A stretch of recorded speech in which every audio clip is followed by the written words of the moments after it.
Good afternoon, everybody, and welcome to our first CMM Insight Webinar of 2024 in association with National Care Forum.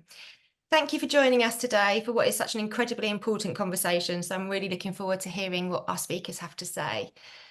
We'd really encourage you to ask questions today, and you can do so by using the Q&A button just at the bottom of your screen there, and we will answer those questions throughout the session. Please bear with us, and any that we don't get to today, we will respond to after. Today's webinar is being recorded and it will be available to view on the CMM webinar next week. So I'm going to hand you over to Liz now and all our wonderful speakers to introduce themselves and get the conversation going. Thanks, Liz. Brilliant. Thank you, Lisa. And thank you, everybody who is joining us. We appreciate your listening ears. And as Lisa says, there's a Q&A function and there's a chat function. And we'd be really interested to hear your thoughts as our conversation develops. So just to do the formal bit, I'm Liz Jones. I'm the Policy Director at the National Care Forum. We're a membership organisation for the not-for-profit sector, so care and support providers across the not-for-profit sector, mostly in England. Some have got services in the devolved nations. And we've been doing a lot of work thinking about how we can support our members to get ready for this year, which we anticipate pretty confidently will be an election year. So we thought it would be really useful to have a conversation with a range of colleagues who bring different perspectives about that strong voice that we'd like to develop across the care and support sector, and also to bring their perspectives from the view of people who are drawing on care and support, people who are working hard to provide it, and some of our more expert campaigning colleagues across our membership. So part of the reason we wanted to have this webinar is because when we were reflecting in our preparations towards the end of last year and thinking about how we might harness a strong voice for social care, we kind of did the numbers. So, you know, we've got 1.6 million people working in care. We've got just under 1 million receiving registered care, as far as we can tell.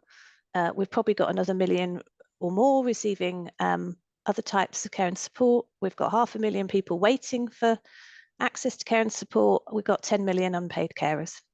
So when you think about those numbers, it's a pretty important issue to everybody across the country. I suspect we're only 1 or 2 connections away from somebody who relies on some degree of care and support to help them live their best lives. So we thought we should try and harness those voices and think about what we might do together and what perspectives we needed to make sure we reflected. So I've got some amazing colleagues with me. I'm going to do a round of asking them to introduce themselves. So in no particular order how people are appearing on my screen. I'm going to start with Isaac. Would you like to introduce yourself, Isaac? Thanks, Liz. As always, a pleasure to be alongside so many great people. I'm Isaac. I'm somebody that has drawn on adult social care for many, many years. It's enabled me to have a really good life with a lot of purpose and meaning and actually be here today. So that's just a little bit about me. Thank you. Thank you, Isaac. Carolina. Good afternoon, everybody. I'm Carolina Gelli, CEO of the Care Workers Charity, and we are a charity that supports care workers financially with their mental health, and we also do a lot of advocacy and campaigning around care workers as skilled professionals. And I'm also a former care worker. Thank you.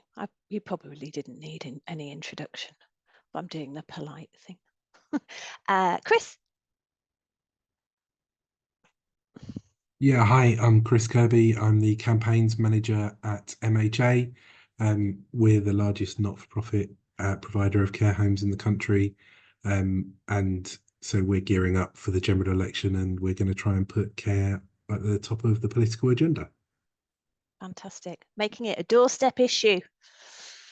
Dan? Thanks, Liz. Hi, everyone. Great to be with you. My name's Dan Scorer. I'm Head of Policy, Public Affairs and Information and Advice at MENCAP, the learning disability charity, both a provider of care and support to people with a learning disability and a campaigning organisation. Thank you. Thank you, Dan. And Dan's going to just give us some advice about making sure, amongst other things, we stay on the right side of the rules, which is pretty important as we're fast moving into 2024, which is hopefully the year of the vote. Let's see. And Nathan, my colleague Nathan. Yes, hello. Well, Liz is my boss, so I will be good to do everything she tells me. Did that ever make any difference? No. Well, I'm the senior policy and external affairs lead at the National Care Forum. Thank you. And Nathan is doing sterling work around building our alliances, making sure that we properly listen to the voice of people, drawing on care and support, and practical things for our members. So we're looking forward to hearing about that. So we've got till 2-ish, 2 o'clock. We may not use all of that. We probably will, because everyone's got quite a lot to say. But the way we're going to run our webinar today is we're going to get some reflections from each of our panelists. We're going to have a bit of time to consider each of those reflections as we move around the different perspectives. And obviously, Lisa's going to alert us to any questions. I am really interested in views out there because, part of the ambition of this and other things that we're doing is to really think about how we create that united voice so that it's hard to ignore when we're coming to election time and manifestos and political priorities. And Chris will talk a bit about sometimes why it's hard to get social care up there at the top of the list, but we've seen some really interesting stuff recently which suggests that actually there may be some avenues for influencing.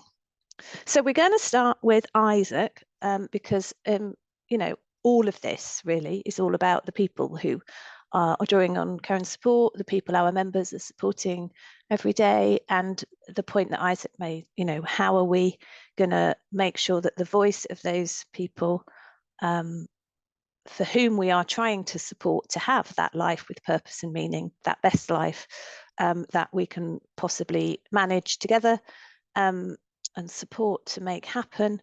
What, from Isaac's perspective, thinking about all the conversations he's had and all the stakeholders and links that he's got across his networks, Isaac's going to give us some thoughts about developing this strong voice from the point of view of people drawing on care and support.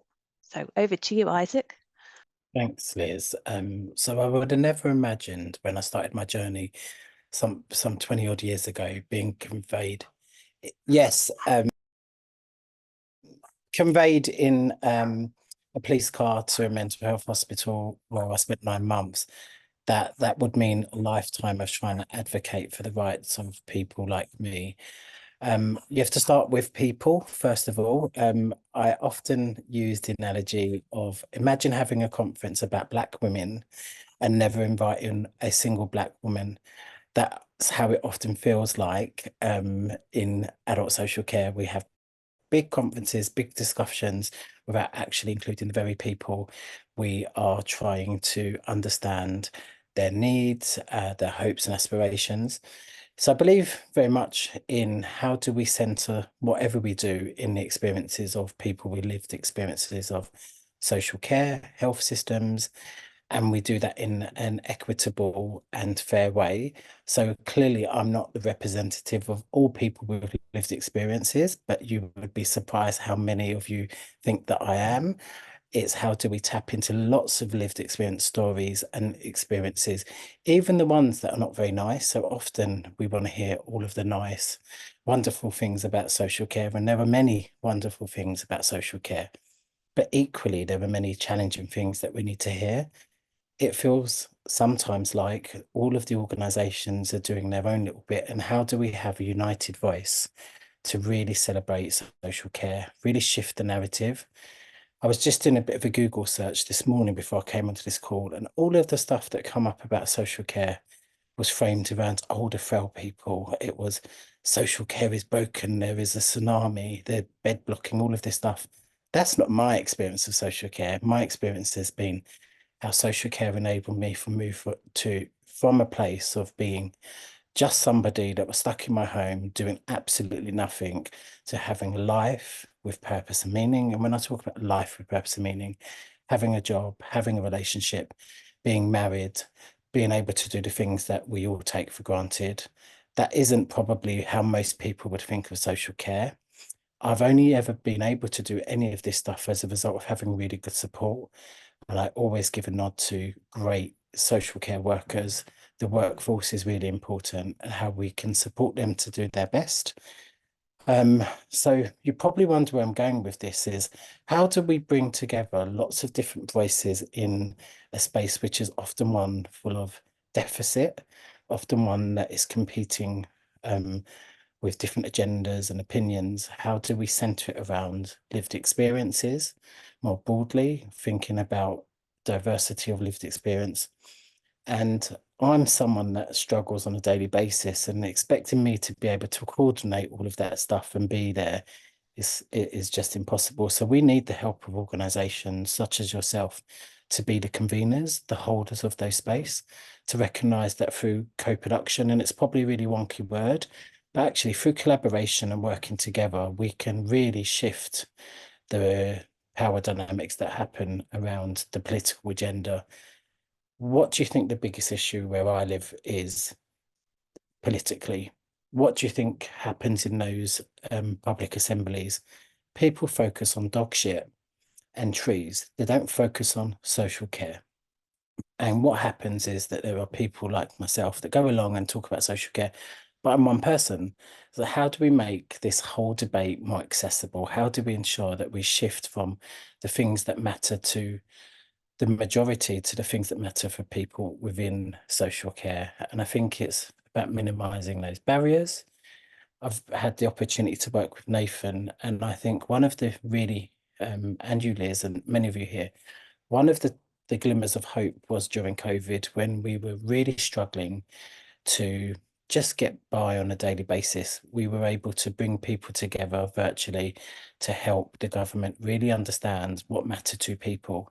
And as a result of that, we were advising on things such as the guidance for those in the shielding group, the guidance on vaccination, and there was people in lived experience positions actually directly interacting with politicians, change makers, policymakers. That was very, very different. I thought it was the way that we would continue to go forward. That was soon, I think, something that moved to business as usual, and I think it's less and less happening. There are so many people that just don't get to vote or get to be in political debates. I think we need to ensure that we are including people, that people are helping with our policy ideas and notions, that we create single narratives around social care so everybody doesn't have a different thing that they're trying to focus on, that we bring it together. And I really love the idea of narrative change. Like, how do we create a narrative change around what matters to social care, just beyond those that are receiving social care support, to the providers, and then the think tanks? There's so many different layers. I would say centering it around lived experience, being in relationship. This is all very relational, isn't it? It's, you know, not just inviting someone to webinar, it's actually working with them on a daily basis to share their views, to help them influence the policies and procedures, to help them challenge the government. I can say things that you probably can't say, Liz, and, you know, I do often, but it's really important to create that space. It's really important to support people around, and I would say, strategic co-production. And, you know, we don't wake up one day and think, oh, we've got an experience of social care, so that will enable us to be in these political spaces. People need support.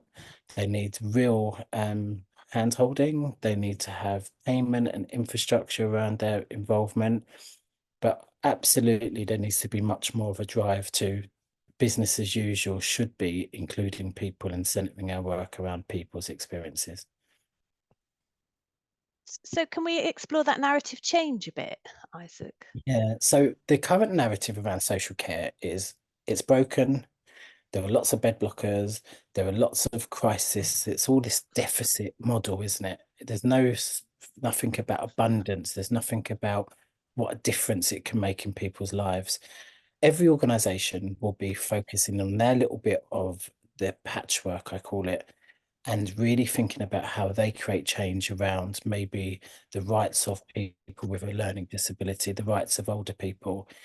How do we join up some of that thinking to actually have a real chance at influencing government policy, really making sure that the government is responsive to not single issues, but issues that serve many people, and that we're not having the thing that I think sometimes happens within social care.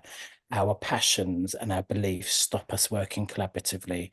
So this organisation will only talk about this issue. This organisation will talk about that issue. And there have been so many visions over the life course of my journey within social care. But actually, how do those visions come to become a reality? And it can't be by just having a vision over there and that group is responsible for that. It has to be, we need to unlearn how we work together. We need to learn to work in a collaborative way, and we need to support each other and create that infrastructure around a different conversation, one that is centering lived experience, one that is centering the expertise that people and organizations such as social care organizations have, not shying away because of our funders to be able to call it out. If it's not so good, it's not so good. Let's call it what it is. But if it's good, let's celebrate it. I think there needs to be less of a, I think, division between all of the different organizations and much more of a united voice. None of the equality wins that we've seen around LGBT rights, around the rights of women, came from a place of division. So there might have been an issue that wanted to be solved, but actually what people realized in the fight for equality and justice, that actually when you join up those voices, you join up that infrastructure, what happens is you're much more able to make that political change. So we can make political change, but we struggle to make the, I think, the heart change. So sometimes we have these policies and we have the Care Act. Has the Care Act led to the changes that you and I want to see? Probably not, because local authorities are choosing to interpret the Care Act in particular ways.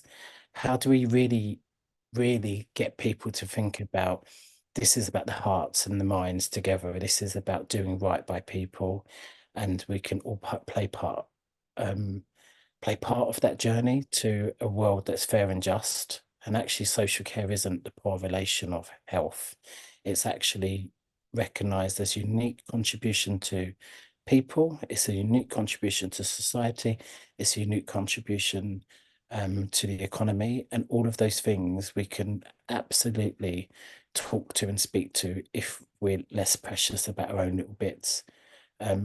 You probably have had so many jobs and different positions, and I always remind politicians and directors of social care when I get in trouble and have to go in front of them, you'll come and go. I'm not going anywhere. I will still wake up tomorrow and in 20 years still have the same, support needs. Use us, we're asset. We can help you make this different. We can help you get a better funding solution. We can help you shift from these single ideas of social care is just about older, frail people. It's about bed blocking. It's about, yes, it's about all of that stuff. And ultimately, where I would like to see us get to is a place where lived experience is more recognised. As a result of that, people are able to support individuals. People, I talk about the terms and conditions of my PAs and the care workforce. Now, most people with lived experience aren't focusing on that. They're talking about just co-production. We have to talk about multiple issues, multiple challenges together. And I frame it in this way. If I'm not looking after my PAs, then how can they look after me? If I'm not thinking about the terms and conditions and the rights and the values that I would like to be treated with, then how can I expect to be treated well? Yeah, just food for thought, Liz. Thank you, Isaac. And I think we'll hold that thought about terms and conditions, because I'm just going to ask Nathan just to make a comment about that united voice, really, because I know that Nathan's been in many conversations with different groups, different alliances, different partnerships, different coalitions to think about that voice. Yeah, and I'll come on to this more when I speak later as well. But I think what's clear is you've got so many different alliances and campaigns and organizations who all legitimately want to do the right thing. But it's very easy for the focus to go on to, making a system work for the system's sake, rather than thinking about, okay, how do we make sure that everything we're doing actually benefits the people it's supposed to benefit and enables them to have good lives, like Isaac's described. And a lot of work we've been doing, one strand of that has been with the all-party parliamentary group on adult social care and the APPG, and trying to embed into some of the governance arrangements, having the voice of people who are drawing on care and support, ensuring that they are part of the chairing of the different things we do, and have decision-making roles in what the APPG chooses to focus on. I'll come back to a bit more of that later, but that has to be meaningful, and it has to be worked at. We're not perfect at that yet, but I imagine there are lots of campaigns and organizations that would be a lot stronger if you're truly trying to engage not just sort of the provider system perspective, but you've got the perspective of the people who are actually want the care, the people who are trying to commission it, and obviously the people who are working in it as well. Thank you. And I can see there's a couple of questions so far, and I think we'll pick them up at different points. There's a very interesting observation from somebody about the only way to capture politicians' attention is to focus on the local and the human. And I think that's definitely a conclusion we've come to.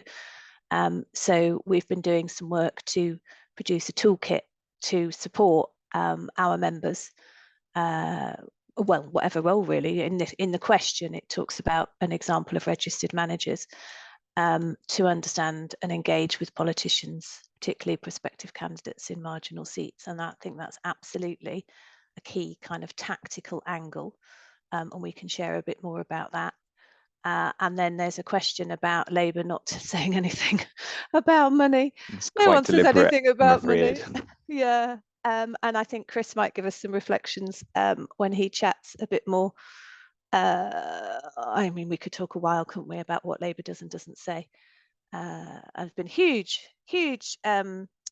discussions about that just today on the 28 million green plan. So we will think about some of those questions in a bit more detail. So thank you for popping them in. So Carolina, let's move to you to pick up on that point that Isaac made, which is around the workforce and the pay terms and conditions. And kind of, we've got an enormous workforce, and there's all sorts of challenges they face, aren't there? But they've also got a potentially enormous voice. And you do so much work at the Care Workers Charity on the advocacy point.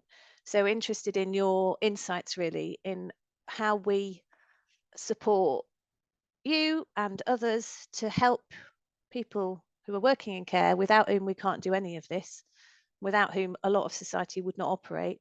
How do we kind of help them to have that strong voice in the campaigning and election space, so that people are actually so our candidates find it difficult to ignore? What are your reflections? I think first of all, providers need to make sure that co-workers actually have the time during the day to go and vote. That's very important. Yep. And I think some people forget that, it's your right to vote, but if you don't have the time during the day to go and vote, that is a problem. Secondly, I have to say that I really appreciate you, Isaac, and everything that you do and say, because there aren't enough people who draw on care, who talk about their PAs or their care workers the way you do, or care about them the way you do. Or I don't hear about it enough. Maybe there are, and I just don't hear about it enough. Maybe that's the problem. Because like you said, people speak about themselves and co-production, but they don't talk about the people that support them. And you said what I always say, If care workers aren't well enough in themselves, how can they be expected to deliver good quality of care? And it is all about relationships. Yeah. So for me, we can't separate the person who draws on care and support and the care worker and make them as two completely separate parts of the system. Care is about relationships, care is about emotions, and care is about working together. And I think that's what's too often forgotten about policymakers. Too often their focus is on productivity, which I hate because it's very difficult to put human outcomes and well-being into productive numbers. I think it's impossible, really. That's why we end up with, you know, task-obsessed 15-minute care visits rather than actually outcome-based and well-being-based care. And care workers who feel that every day they don't actually do enough for people they work with, and people who every day end up feeling that they haven't been given enough support, and everybody is unhappy, and nobody gets enough. So that's a big problem. And again, similarly to what Isaac said, that Isaac, you said you don't speak for everybody who draws on care and support. I also do not speak for all of the care workers, neither does the care workers charity. We try our best to look on online forums for care workers and look at data from our grants to collate information for care workers. We have put some funding applications to different funders to get more money to build capacity within the charity, to be able to do more campaigning, to build advisory boards, to build care worker champions, to get more grassroots voice from care workers to build on what we're doing. But it is hard. And the reason why it's hard, because care workers are already working so hard that to ask them to do even more, to fight for themselves on top of it, it seems sometimes like too much to ask. And I've been doing it for years, and I can tell you it does get to me sometimes. Because to me, the job that care workers do, which is in many ways for me the most important job in the world, because what is more important than supporting well-being and lives of other people? Give me an example. I challenge you. We shouldn't have to fight for justifying its existence or asking for more money or respect or recognition for it. And respect, I think respect has a lot to do with it all. The fact that society and many policymakers don't respect people who draw on care, because the world is an ableist, ageist place, racist place, no matter what we tell ourselves, it is sexist place. So if we don't value the lives of people who draw on care and support, why would anybody value the jobs that support those lives? So I think that's really the root of our problems in social care. So yes, there are many issues, and we do definitely struggle with the fact that the media are obsessed and focused on everything negative. I'm very angry with the fact that the papers were obsessed with publishing number of deaths in care homes, but not one of them published the number of lives that social care saved during COVID.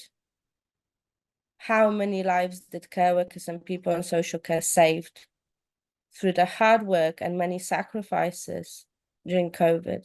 How many care workers now have PTSD and are experiencing a lot of trauma and that they've never had proper support for because we don't fund for it in social care?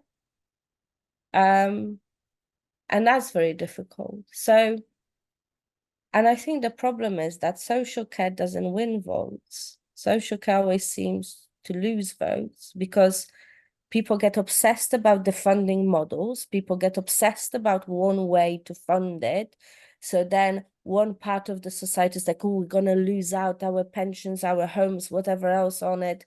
And so we're not going to vote for it. So then politicians get scared and whoever it is, the leading party at the time, the opposition party, gets scared, they don't make any financial commitments, any reform commitments, and then it all goes wishy-washy, because nobody thinks they can win the election based on social care, the issue that affects so many of us and will affect more and more people with time. So it is scary, and I think what's happening at the moment with the parties that we've got and promises, or the lack of, I think even more scarily, that they are making around social care really shows that they are scared to talk about social care because they don't want to lose votes. And I'm seeing some very weird and terrifying behaviors on some local authorities when they're taking away contracts from some very good, very well-established care providers, taking suddenly services in-house, giving 6 months termination on contracts, and without being able to prove it, saying, oh, we're going to do it from September, and, you know, interrupting continuity of service or continuity of job to care workers. It's all very difficult, but I think it all comes from the fact that as a society, we don't respect people. We don't respect people who don't care, and we don't respect people who deliver it. And we should. And people who don't care deserve better, and care workers deserve better. And many care workers tell us, or we read online what they say, that they love their jobs, and that is the most rewarding job they have ever done. It is still for me. I miss it every day. That they want to do it, that very often when they leave, they struggle with it, but financially they can't afford it. And I honestly think, and I've said it before, that maybe if we got all of the policymakers or the politicians in charge on a 2-month placement, actually delivering care, or being a person who draws on care, maybe we'll finally get through to them how important it is, that it isn't just something to kick around, you know, your politics, football, just from one person to another, pretending it's not important at all. Well, we might not be able to manage 2 months, but we certainly might be able to manage a day in the life of Carolina. I think day in the life of is a bit short because it seems a little bit tokenistic to me. And it's very easy to forget that and for people to just pull away from it. I think it needs to be a bit longer. And I understand that it isn't down to you. People just don't want to do it. I think it needs to be a bit more. But it really is important. And before I finish my very ranty speech. You're going to give me some solutions, Carolina. You're going to give us some ideas, some inspiring ideas. I think we need to give care workers a place to belong. I strongly believe in a professional body for care workers. Yes, I do. would agree. We need to pay care workers better because, like I say, the responsibility and the importance of the job should go with a proper reward for it. If you support lives of other people, you should be able to pay your bills and go on a nice holiday to have a break at least once a year. I don't think that's too much to ask. And I think we should be teaching children from primary school about careers in social care for them to understand that it is an option. But most of all, politicians really need to understand that it is something that's in one way or another affecting many people in the country, and that we need to help the society understand that it is an important part of people's future, and that's where they should be making their political decisions, not based on potholes or trees or whatever else, but social care is where their votes should be. So I think we can, well, let me take some views from the panel, any reflections, because I think that point about having a place to belong and a professional body would actually lend itself to achieving quite a lot of those other things that you were talking about, Carolina, that that stronger voice, that respect, that sense of value. You know, we have a Royal College of just about everything else, don't we? So perhaps that's one of the key campaigning angles we might want to think about. Any reflections from the panel? Chris or Dan? Yeah, I just completely agree on a representative body. That's something MHA have campaigned for.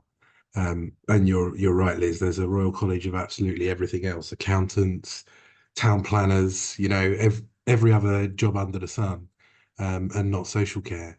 And it sort of speaks to how consistently undervalued it has been as a profession that hasn't happened yet. And I think that's something that maybe the sector needs to think about and see if we can coalesce around. Thank you. I've got a bit of a challenge question,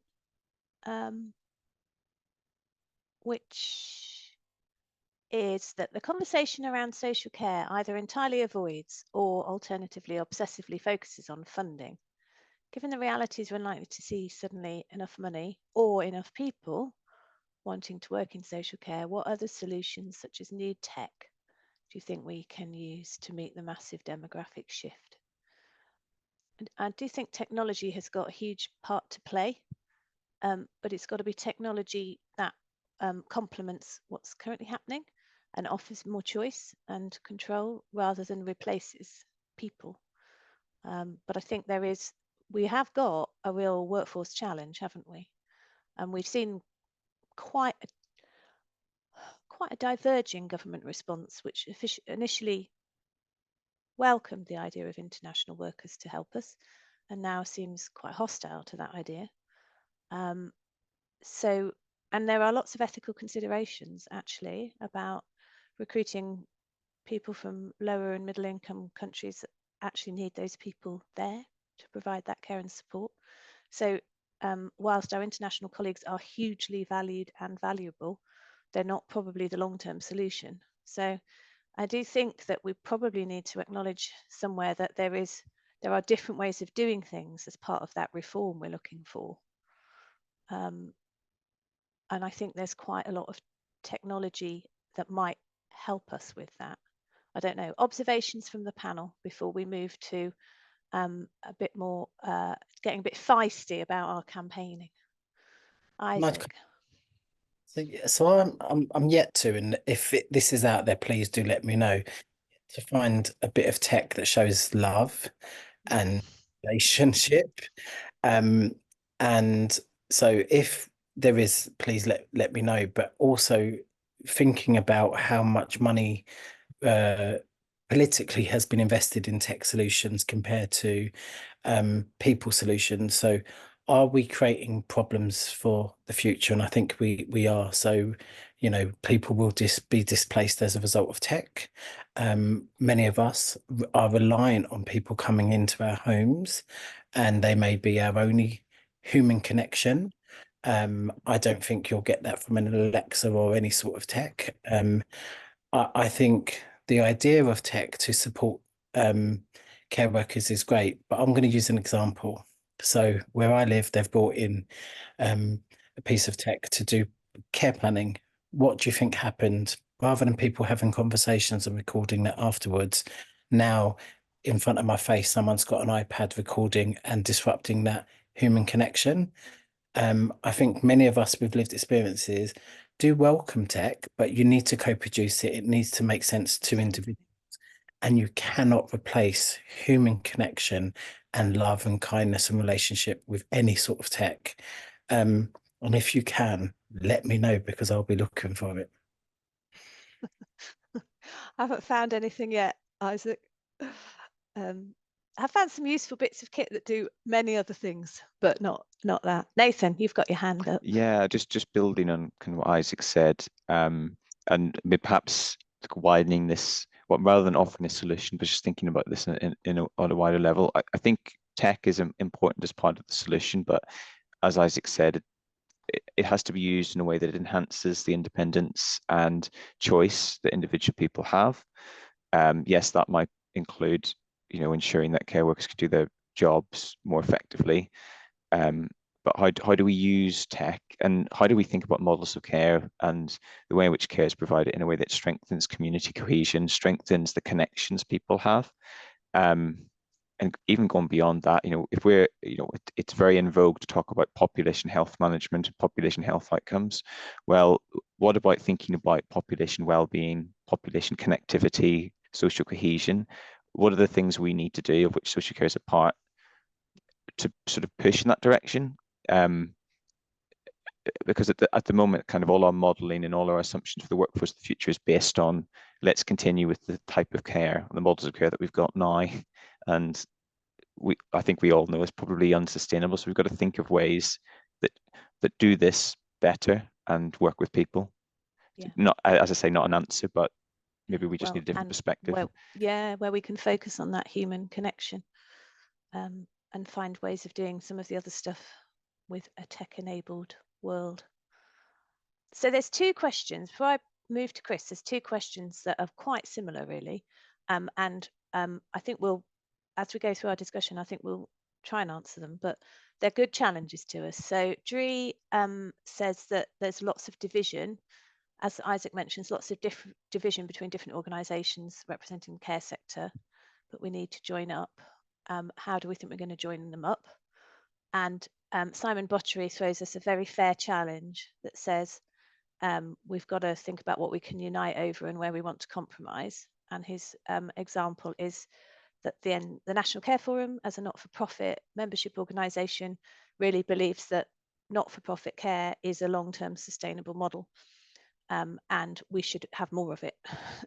But he's challenging us to say, that's not going to appeal to other parts of the sector that don't believe that the not-for-profit model is the way forward. So I understand those challenges, and we've been grappling with them for a while. Nathan's been out there for us doing a bit in terms of alliances and coalitions and trying to get to that point. Do you want to say a couple of things? I was going to say that I'm going to speak in some detail on that later, so I can come back to that later for sure. But just to say that there are a lot of us who are very aware of the different campaigns, alliances, organisations that are all saying similar things or similar asks, but might be coming at it from an overly system perspective versus a person-centered approach. And I've been having conversations, I know others have been having conversations about how do we get better at, yes, making a noise with all the different perspectives that we've got and the diversity that we've got, but in a way that's actually coordinated and in a way that does bring some change at a local and national level. But I will come back to that later on. I think the other thing I'll just say on Simon Bottery's point, I think NCF as a trade association is obviously representing not-for-profit providers, and that's not something we're we believe wholeheartedly in that, and that's not something we are going to compromise on in terms of what we as an organisation are saying and asking for. But we can be calling for, and I think other organisations would agree, let's have ethical provision of care, ethical models of care that put people at the heart, that put values at the heart, that are transparent in their use of public finances and how money is used. And I think I'd be very surprised if the various different organisations couldn't agree on that at the very least. Well, let's see how we get on. Oh, Dan's got his hand up before I move to Chris. Thanks, Liz. Yeah, I just wanted to focus on a really important point that Isaac made earlier. I mean, for us, one of the key things that we've been trying to do over the last few years is to really raise the profile of disabled people of working age as a major group who, use care services. As Isaac said, a lot of the narrative has been around older people. So actually making decision makers realize that the budget is fairly evenly split between older people and disabled people of working age has been incredibly important. And in terms of, working together collaboratively, as well as being an NCF member, we're playing a leading role in the Care and Support Alliance, which is a large coalition of carers organisations, older people organisations, and organisations for disabled people of working age. So that's been incredibly important for us to join together in that kind of influencing focused coalition to be calling for exactly the same thing across those different groups. But I think we need to go further, don't we? And I'm looking forward to hearing what Nathan's got to say about how, in a way, we need a coalition of coalitions to make sure that that voice and that messaging is unified and amplified, and government can't divide and rule. Yeah, absolutely. Thank you, Dan. And before we lose it, Katrina has got a suggestion that we ask our politicians, our candidates potentially, to do a couple of days shadowing care staff in lots of different settings, I would suggest. Perhaps we could throw that out there as a challenge. I wonder if you could squeeze that into your campaigning in as a candidate. So Chris, you're going to talk to us a bit about the kind of how we make some of this campaigning real and, you know, acknowledging the challenges and being a, you know, throwing us down the gauntlet of what we might want to think about in our campaigning when we trying to build this voice and build this campaign. Yeah, I've got some slides. So the first challenge of the campaign is, can I use the technology to show you the slides? So bear with me one moment.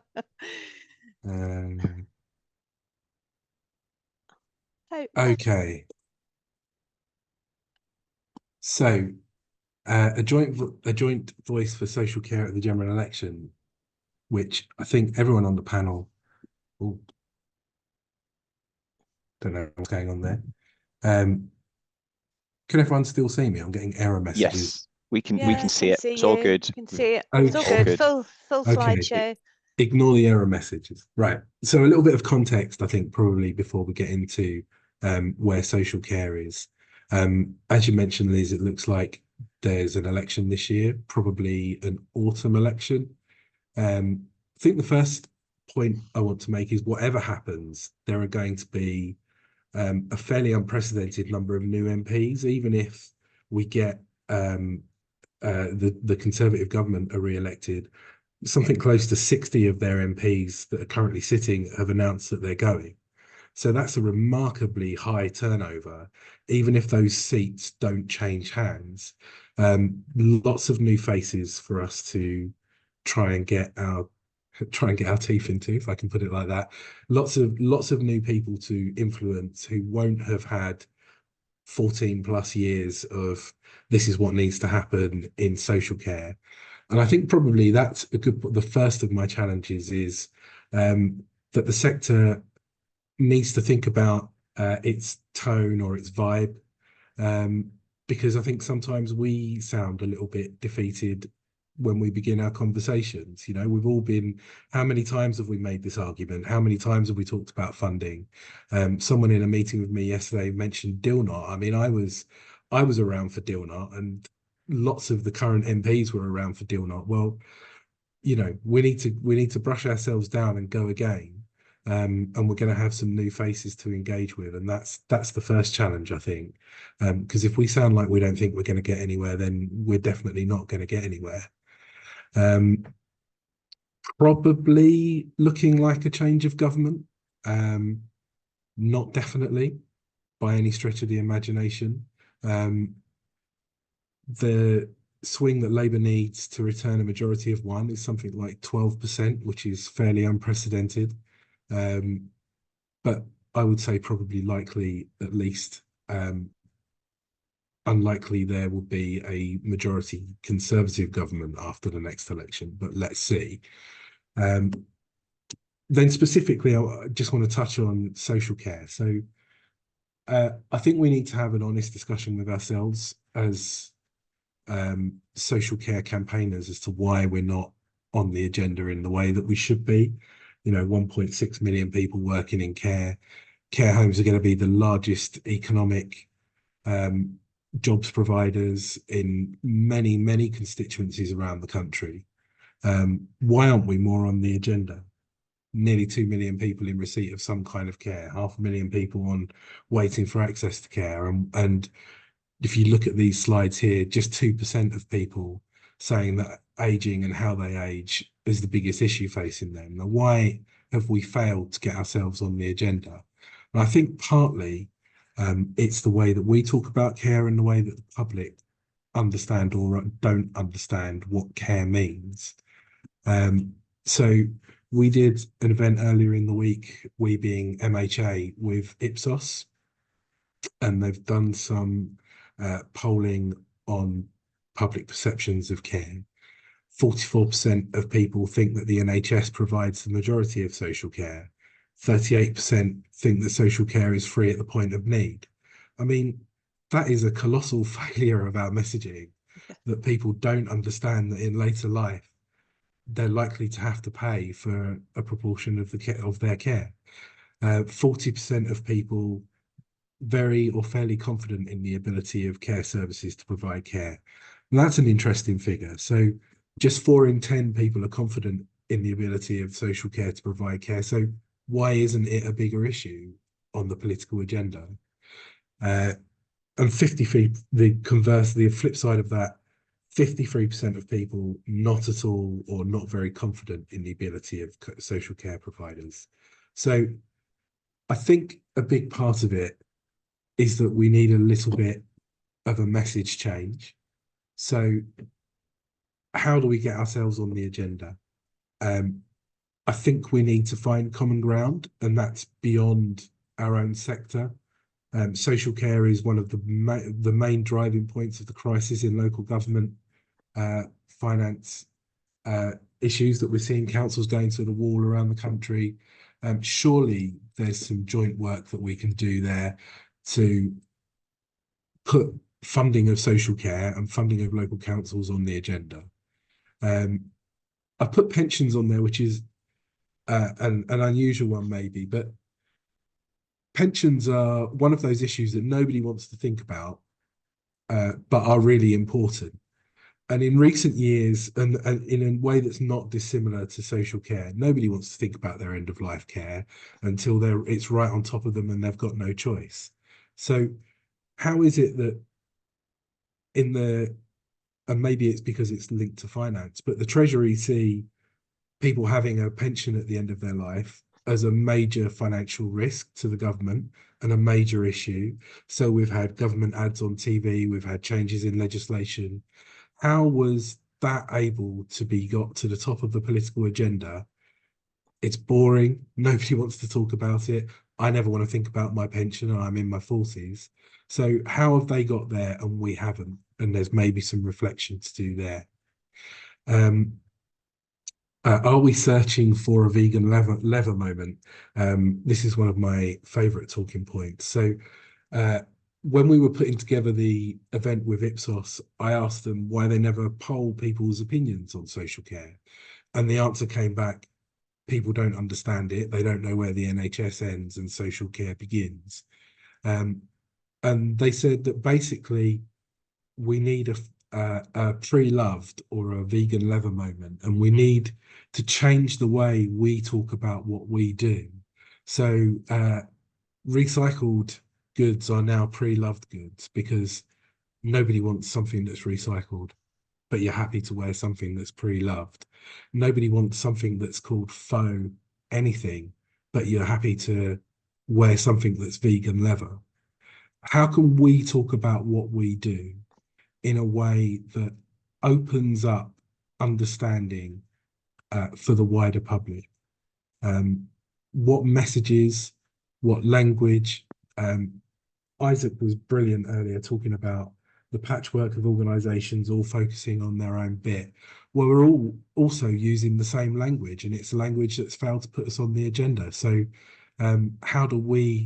what do we need to do to change that?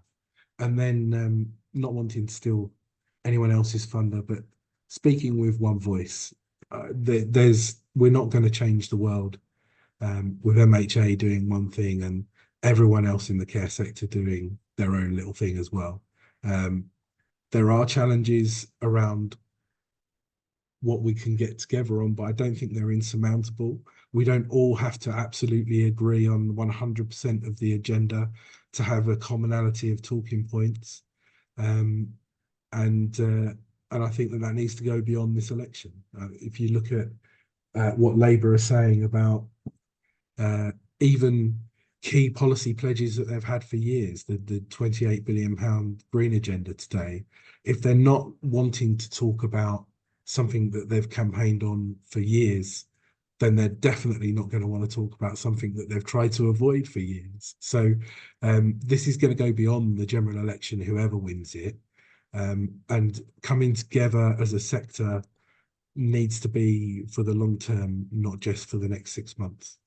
And that's a whistle-stop tour of where I think we are. So I'll stop sharing my screen. If I can work out how to stop sharing my screen. Thank you, Chris. And actually, one of our participants is kind of echoing that, really. One of the biggest hurdles with the public and politicians is they just don't know what social care is. So diverse, such a broad topic that people kind of associate it with healthcare for a shorthand. So somebody up for that challenge, I think, about defining and speaking and language and not being health. So certainly chiming with some of our attendees, Chris. So any reflections before we go to Dan? That voice, the one voice I think we will talk about a bit more, the common language and the language that is more accessible or more identifiable. That is a really interesting question. And the way I was just going to say, Isaac, the way that Isaac talks about his life, you know, could Isaac, your thoughts? Yeah, so like this is hard stuff, right? So you've got people wanting to hear in a particular way. So I always talk about a process and a methodology that I use a lot in my narrative change work, which is using simple digital tools to capture people's everyday experiences. And then those people that have shared those experiences coming back in and helping us think about what are the key themes and messages. Because often we're very extractive. So we take all the information away. And then when it gets communicated in political or other spaces, it looks nothing like what people say and express themselves. So it's really involving people throughout that whole kind of cycle. And then really thinking about how you bring people together to create that collective change. What are the key opportunities? What are the key risks and all that kind of stuff? And that sounds really wonky, but I think you need to do it in that very centering it around stories and not shying away, not making people into something they're not, you know, stories that are taken and then end up in a policy context and they think that does make no sense at all because that's now written in a way that is dehumanized. It's written in a nice way for civil servants and governments to hear. Some of this stuff isn't nice. Some of this stuff is harsh and it needs to be heard. Thank you, Isaac. Carolina, you've got your hand up. I think we need to look why the public responds so well to the health service and it doesn't respond almost at all to social care in terms of storytelling. And what do people think about the NHS and they don't think about social care? And we both deliver. And that is positive change in people's lives. I think social care delivers much more on the front of, you know, relationships and that kind of love, emotion, compassion, etc., just because of sheer length of contact time. But I feel strongly that the stories we need to tell is about how those relationships support and change people's lives. Yeah. And like Isaac said, not in a policy complicated way, but in a very basic way that people can then apply to their own lives or to the lives of people, other people they know. You know, like care workers support people to be able to leave their homes because many people are unable to do that without the help of a care worker. Care workers are often the only person, the only other person a person may see during a week. So it's that kind of companionship or fighting loneliness. Or care workers are there to help people get to know the person so then they can make jokes with them and make them laugh and make them smile because they have that relationship with an individual and the understanding of that person so they can make the right jokes to make them laugh and make them smile. But we don't talk about it. We focus so much on personal care Yeah. and on things that the society still feels embarrassed about, because the moment people think about bodily fluids, they want to hide, even though I think it's very important to talk and think about things like that. And not everybody can do it or do it well.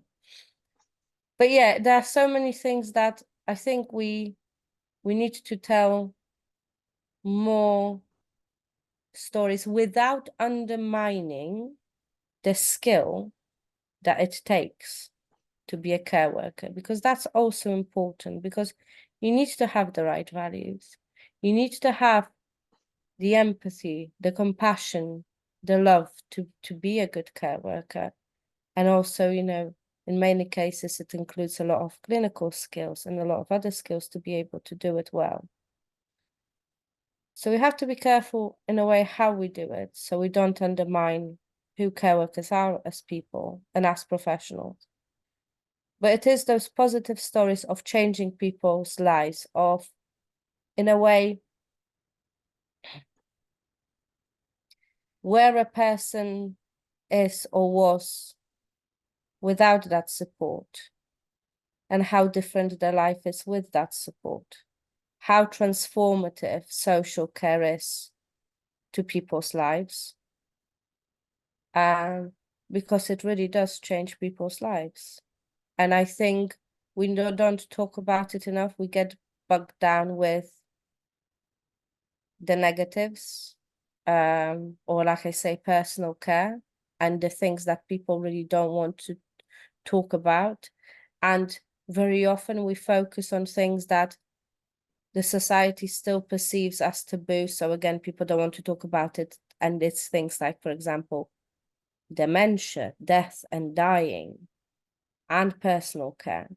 And if those are the only, I'm not saying don't talk about them, but if they are the only things we talk about, then people don't want to talk about social care. So we need to widen the topics that we bring up when we talk about social care and challenge people more. Apart from the fact that we just really need to get the society on board where, you know, everybody is going to die, and can we just please talk about death as the thing that's going to happen to all of us, for crying out loud, because I'm just so fed up with the attitude, quite frankly.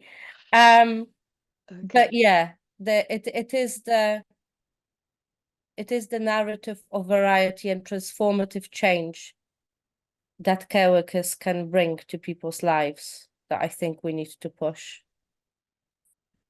That's a good challenge for us, Carolina. I think that we're probably all grappling with that, and our participants have got some interesting views. So one person says social care has no real identity other than a title, and the NHS has a clear identity. And David says, is it simply that everyone and everyone's family uses the NHS at all stages of their life?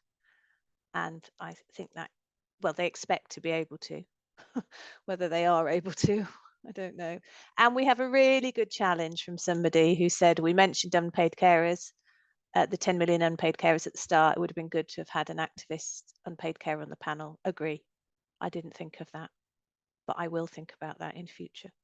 And we'll try and make sure we connect in with organisations that might offer us a few activist unpaid carers, because we know that, well, we know that there's 10 million of them. We know that 600 people a day have to give up work to provide care and support.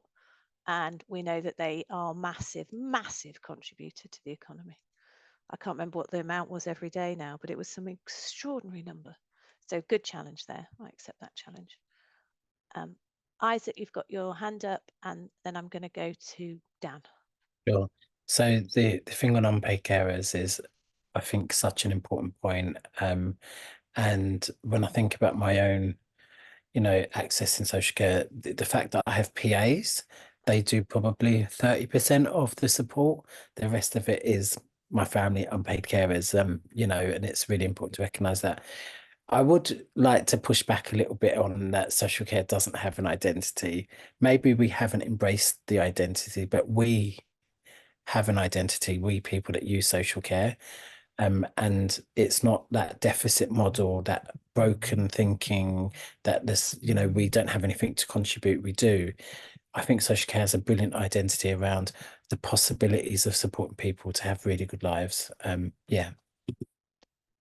I suspect that was more of a comment about the NHS is seen as a thing, isn't it?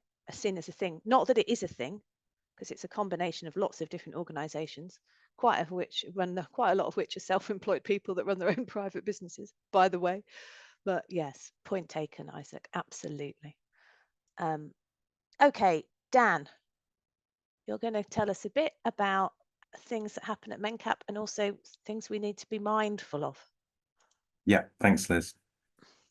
So I just really wanted to talk through some of the ways in which we're working as a national charity that works across England, Wales, and Northern Ireland, and has a large network of independent local groups. How we're planning to make sure that through all the work that we do, basically educating and empowering people to take part in the general election campaign, how we're going to make sure that issues around social care are a key part of that, as well as other issues that we're working on. So as I said, we've got a network of 400 independent local groups that we have a kind of capacity building and support relationship with. Their independent organisations. Some use MenCap branding, others don't, but we're very much there as a kind of national kind of advocacy organisation for them. We also support 4,000 people with a learning disability directly and have 7,000 staff. So the wider network that we have through friends, family of all those people we support and our staff is substantial. And then we have a wider network of around 10,000 campaigners who we work with regularly, taking online actions, working in their local areas with councillors and parliamentarians. So hugely kind of important reach that we're looking to use through the general election kind of campaign. So for us, really, the number one thing is to inspire people to actually engage in the campaign and get out and vote. Whilst, to many of us, the issues are quite clear in terms of, what's at stake at the next general election. I think for many people, there's a huge amount of kind of apathy. Many people are extremely kind of frustrated and alienated from the political process. So really important for us to actually support people to connect with the issues that really are at stake. So one of the ways that we're doing that is producing a manifesto, which for us is something we want to communicate with candidates standing around. And so we'll be covering social care, we'll be covering benefits and cost of living, tackling health inequalities, getting more people with a learning disability into employment, or only 1 in 4 in work, and also tackling the detention of people with a learning disability and autistic people in inpatient mental health hospitals. So those are all issues that we want to engage with candidates around. We also want to use that document, which we'll also be producing in Easy Read, of course, to really get people to think about the issues that matter to them. The issues that, if a candidate's knocking on their door, what do they want to raise with them? What's the number one thing, aside from, some of the local issues we've touched on, that they would want to communicate to candidates? We also want to make sure that we can support all of our local groups to have hustings events with their candidates where that's something that they want to do, to really make sure that people with a learning disability and their families and other supporters can actually get there to engage with candidates and ask them the questions that matter to them. So the other really key area that we're going to be working on is supporting people to register to vote and to vote. So the way that we're doing that is through working through a coalition called My Vote, My Voice, which is led by our colleagues at Dimensions. So especially now with some of the changes that have come in around voter ID, for example, we know that there are real kind of barriers there that are potentially going to stop people getting out and voting. So we've also been working with the Electoral Commission on producing accessible information in Easy Read for people with a learning disability, explaining how they can register to vote, the various options that they have in terms of how they can actually vote, on the day or indeed beforehand, and also explaining the new voter ID requirements so that people aren't disenfranchised. So those are kind of for us some of the key kind of activities that we're going to be kind of working on.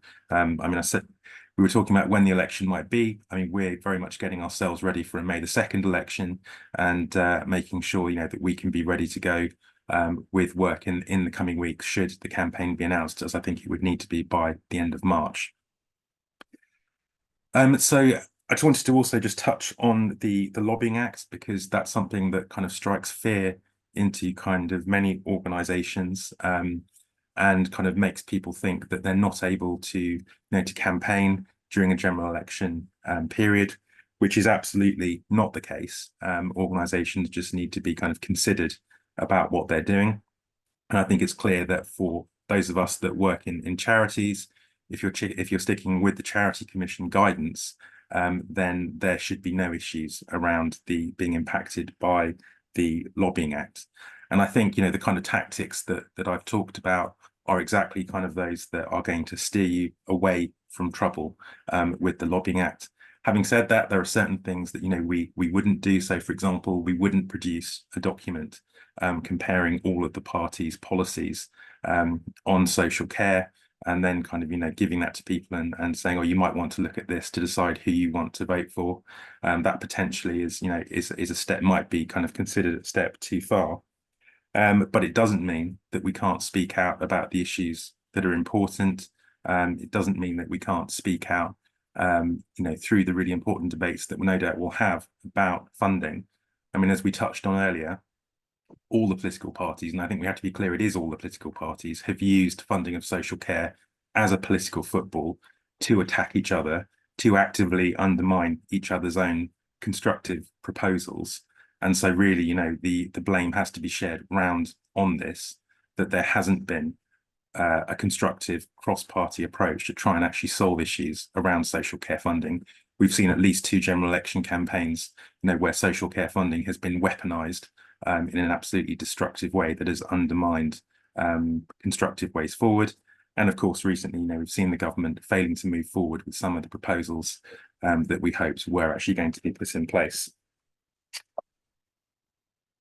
So just to wrap up, really, I think for us as an organisation, we're very much focused on supporting people with a learning disability and the wider learning disability community to participate in the campaign, to inspire them to engage with candidates and to attend events locally, and, you know, to think about the issues that really matter to them in the campaign. And of course, we're going to be suggesting that social care is absolutely one of those issues that they should be thinking about.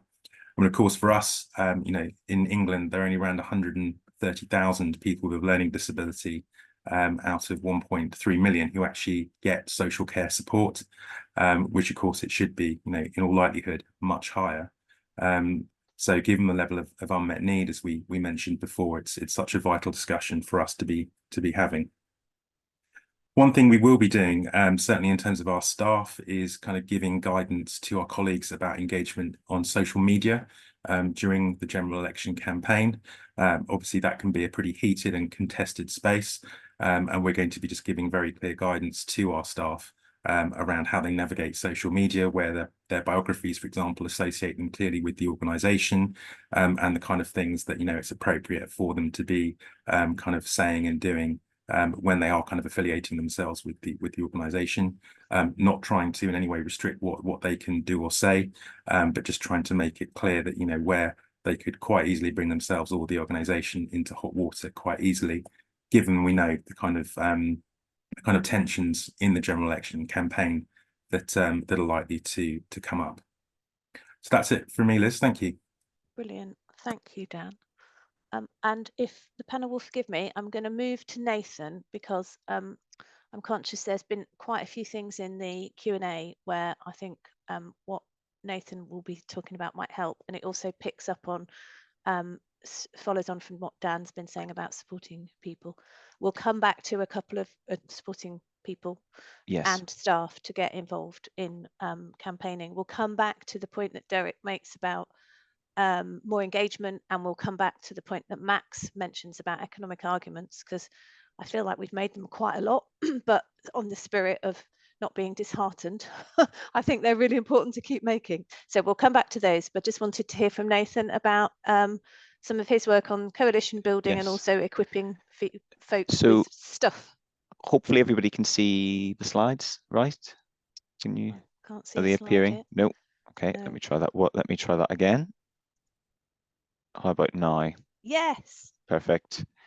So the dangers of changing between Zoom and Teams, but there we go.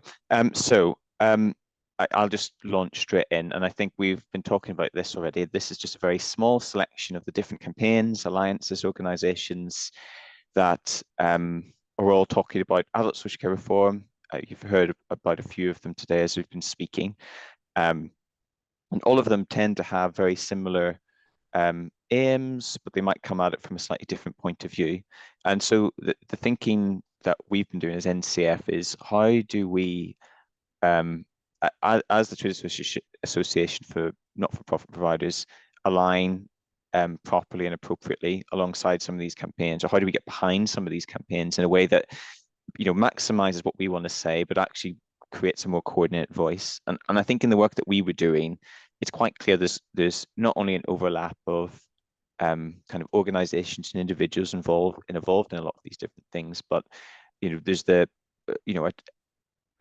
a changing, I guess, shape to the story, to use some of the language that Isaac used earlier, the narrative shaping. And I think there's, you know, a few organizations that have been very good at that and thinking about that. Social Care Future is one of them, but I know that the Archbishop's Commission on Reimagined Care has also been thinking about that, how, you know, the language and the way we talk about what social care is, so the economic benefits it brings to society, the fact it can enable unpaid carers to go back to work if they want to, that enables people who are receiving care and support to go back to work if they would like to, are all things that kind of don't feature in the mainstream political narratives or campaigns, because it gets focused on how expensive it is to fund something or fix something.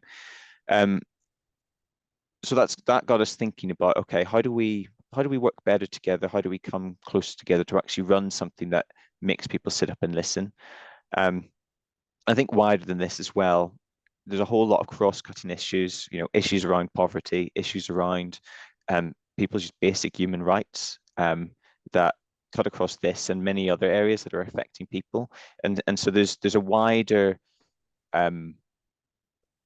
I guess, wider alliance of like-minded organizations in civil society that, you know, potentially a different story resonates with and brings people behind. So I'm not suggesting I've got an idea of how we do that, but to my mind, there's something there that we need to be thinking about. So I want to just pick up a few thoughts, and then I'll finish with one proposed way that we are thinking of doing to try and bring some of the different voices together.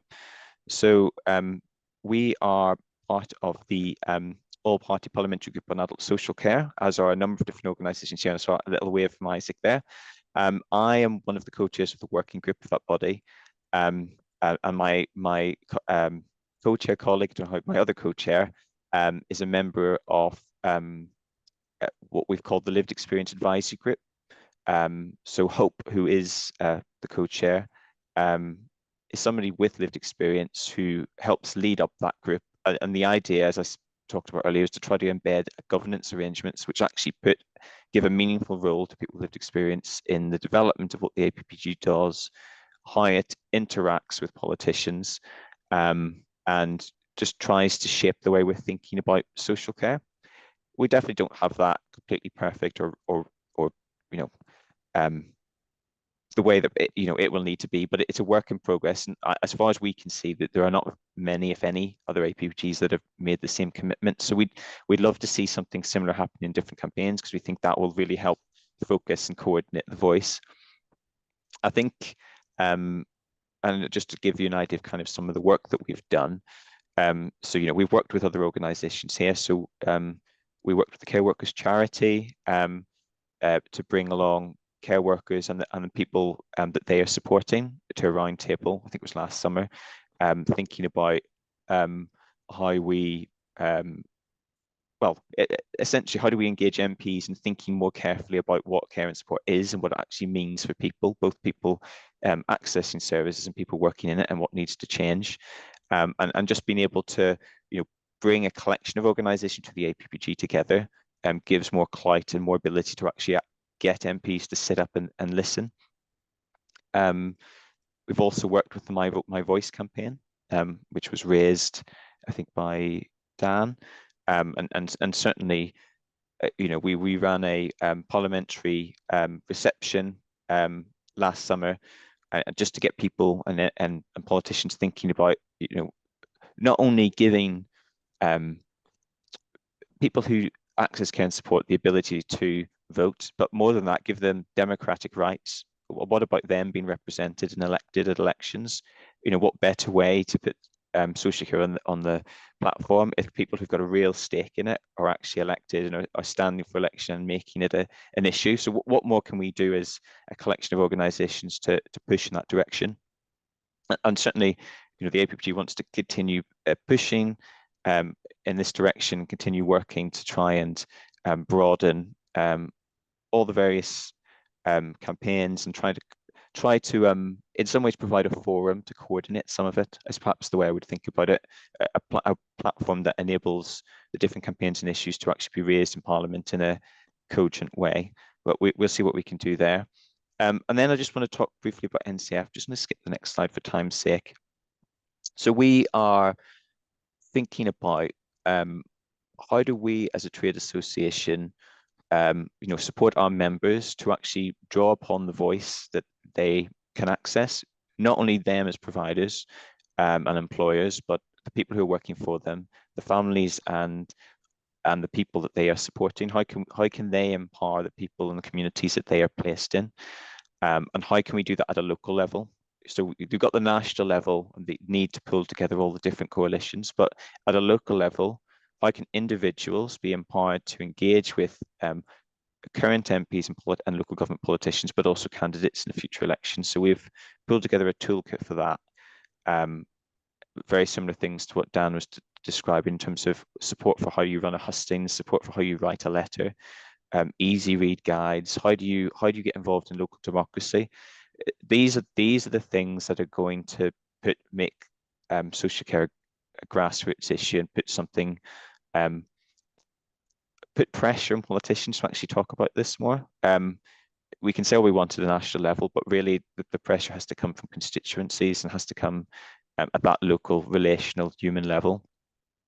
And I think that the other side that I want to kind of talk about as well is, what do we do at the national level? So as I said at the very start, there are quite a lot of different campaigns, alliances, and organizations.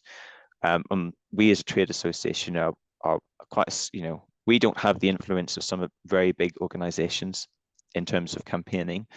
So we want to ensure that we are supporting organizations that can push that voice and can bring a coalition of people together. The APPG is one of them, and we have been trying to get more involved with the Care and Support Alliance as the other one. And I know MENCAP is quite deeply involved, because I think they're one of the co-chairs of this organisation. But coming into a general election year, you know, this is an alliance of over 60 charities, trying its best to represent the views of everybody's got a stake in social care. I know that they've been working to develop a campaign ahead of the general election that will hopefully bring across those different perspectives and bring a lived experience view to it.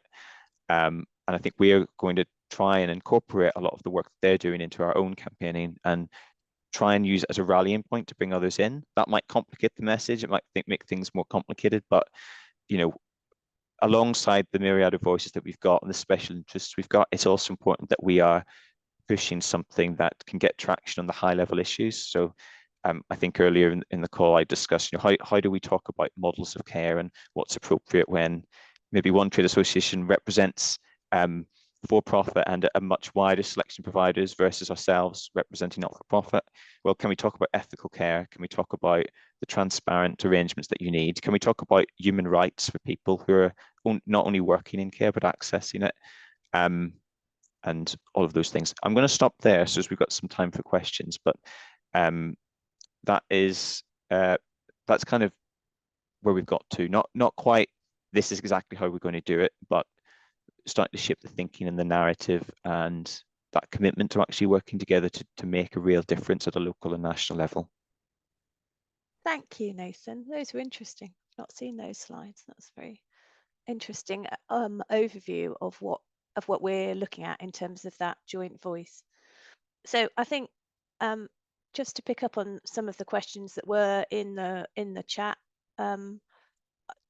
you know, some of these examples are ways that we're trying to create a more united voice and trying to get that engagement and opportunity to lobby that Derek mentioned.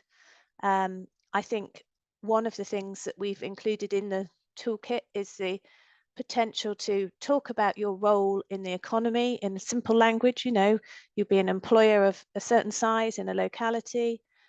You might spend a certain amount in a locality. There's something about that, the nod to the point that Max made about economic arguments. And actually, we know that social care is a massive contributor to the economy and a huge employer, and is actually, in terms of leveling up, you know, care happens in every place. So in that sense, there's a real opportunity.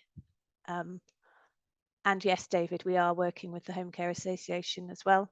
We're all part of a broader umbrella alliance of the Care Provider Alliance. So Nathan is taking some of this thinking to the Care Provider Alliance as well in the next few weeks, hopefully.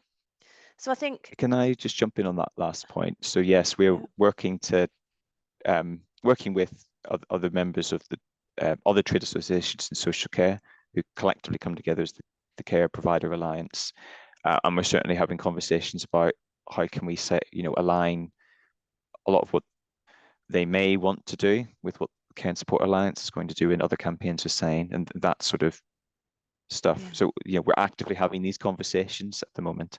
Yes, back to Simon's point, how will we try and have a voice? Well, we will try and have a voice, and we will try to reach a stronger shared voice together. But we do need help. We do need your help, all the people who've been listening. You know, we need your support in trying to lever that voice, and whatever participation you would like to have with the kind of the political process, I guess. We've got 3 minutes left. So I'm going to ask you each for one quick observation based on what you've heard today about what we should do next. So to make things fun, I'm going to start with Chris, because he's always got something provocative to say. I think I would just say that we all sort of know what we need to do. We've all been talking about working with other organisations and about involving the voices of the people that we serve and the people that work for our organisations, and putting their stories front and centre. And I just sort of, we need to get on and do it. But ultimately, we just need to, this does need to be about the next years and not the next 6 months. We can't all start working together and then drop it on, you know, November the whatever, one day after the election, because we need to hold whoever wins to account. Thank you. Isaac, quick observation? So put your money where your mouth is, get people with lived experience trained up on how they can share their stories, like the All Parliamentary Group has done, have a coalition of storytelling that really helps the work. Thank you. Carolina? Yeah, positive storytelling. Thank you. Dan? I think we've got to be in it for the long haul. At the end of the day, we thought we were at the top of the hill, but then we came down again, government breaking most of the promises it made. And so I think the work that, you know, Nathan's leading on is incredibly encouraging, having that unified voice across the sector and being prepared to be there for the long haul across the next parliament and really hold government to account for delivering proper funding, recognition of the workforce, and making sure that people's needs are fully met. Thank you. Nathan, final point from you. I'd say let's try and put all the egos aside and actually work together to, you know, do the very thing we're supposed to be doing, which is helping people. Brilliant. You heard it here first. Put our ego aside. We're in it for the long haul, and positive storytelling. And putting, as Isaac says, putting our money where our mouth is, making it happen. So we're at 2 o'clock. Thank you to everybody who stayed with us. Thanks to Lisa and CMM for hosting us. And most of all, thanks to our amazing panelists for giving up their time, sharing their insights and telling us what's happening at the moment. We may reconvene later in the year and see how we're getting on. Who knows? Anyway, thank you, everybody. Take care and have a good rest of the day. Thanks, everyone. Thank you all. Bye. Thank you. Bye-bye.